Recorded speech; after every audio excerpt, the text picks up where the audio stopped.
எல்லாரும் எப்படி இருக்கீங்க?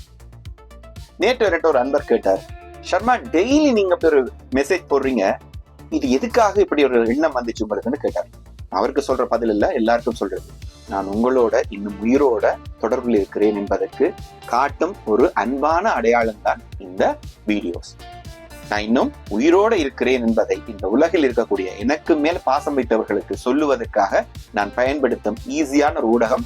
நான் டெய்லி சும்மா பேசாமல் ஒரு செய்தியா உங்களுக்கு கடத்துறேன். உங்களோட அன்பு தான் என்னை இன்னும் உயிரோட வச்சிருக்கு.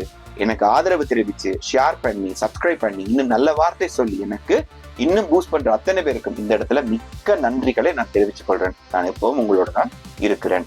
சரி, இன்னைக்கு நான் சொல்ல வந்திருக்கிற விஷயம் வாட்ச்ன்றது எல்லாருக்குமே தெரியும். மணிக்கூடு கையில கட்டுறோம். இந்த வாட்சை தான் நம்ம சொல்றேன்னு நினைச்சிருப்பீங்க. எஸ், இது வாட்ச் தான்.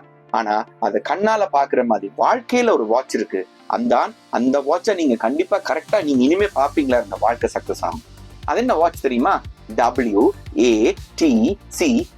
இந்த 5 எழுத்துக்களுக்கும் பின்னால் இருக்கக்கூடிய ஒரு செய்தி. முதலாவது வாட்ச் பண்ண வேண்டியது வேர்ட். டபிள்யூக்கு என்னது? வேர்ட். நம்ம என்ன பாவிக்கிறோம், என்ன சொல்லை பாவிக்கிறோம், யாருக்காக பாவிக்கிறோம், என்ன காரணத்துக்காக இந்த சொல்லாடல் நாம செய்கிறோம் என்பதை சிந்திச்சு நாம பேசுவோமா இருந்தா முதலாவது வாட்ச் சக்சஸ். இரண்டாவது ஆக்ஷன். அதாவது என்ன நடவடிக்கையில நாம் இறங்கி இருக்கிறோம், எதுக்காக செயல்படுகிறோம், என்ன செய்கிறோம், இந்த நிமிஷத்தை நாங்க எப்படி கடத்துகிறோம் என்பது ஒரு ஆக்ஷன்ல இருக்கு. அந்த ஆக்ஷனை பிரயோஜனமாக கடத்துறோமா, வீணா செலவழிக்கிறோமா என்பதை பொறுத்து எங்களோட வெற்றி தங்கி இருக்கு. இரண்டாவது என்ன? Action A. மூணாவது T for thoughts. என்ன தெரியுமா? சிந்தனைகள். எதை பத்தி சிந்திச்சு கொண்டிருக்கிறோம், அது ஆரோக்கியமான சிந்தனையா அல்லது அபத்தமான சிந்தனையான்றத இந்த நிமிஷமும் இனிமேல் வரக்கூடிய ஒவ்வொரு நிமிஷமும் யோசிச்சு நடப்பமா இருந்தா வாழ்க்கை சக்சஸ் ஆகும். So T for thoughts. நாலாவது எழுத்து C for character. எங்களுடைய நடத்தை. என்ன மாதிரியான நடத்தை? போன வருஷத்திலிருந்து கெட்ட நடத்தைகள் இதை நம்ம விட்டுட்டு புதுசா என்ன நடத்தையை நம்ம எடுத்திருக்கிறோம், அது முன்னேற்றத்துக்காகவா அல்லது எங்களுடைய வீழ்ச்சிக்காகவா நம்ம இந்த கேரக்டரை பின்பற்றுகிறோம் என்பதை நாம சிந்திக்கணும். சிந்திச்சு திருத்துவமா இருந்தால் மனிதன் திருத்தக்கூடியவன். சிந்திச்சு திருத்துவமா இருந்தால் அந்த கேரக்டர் மூலமாக நம்ம சக்சஸ் ஆக முடியும். So C for character. At least லாஸ்டா நான் சொல்ல போறது வேற எதுவும் இல்ல.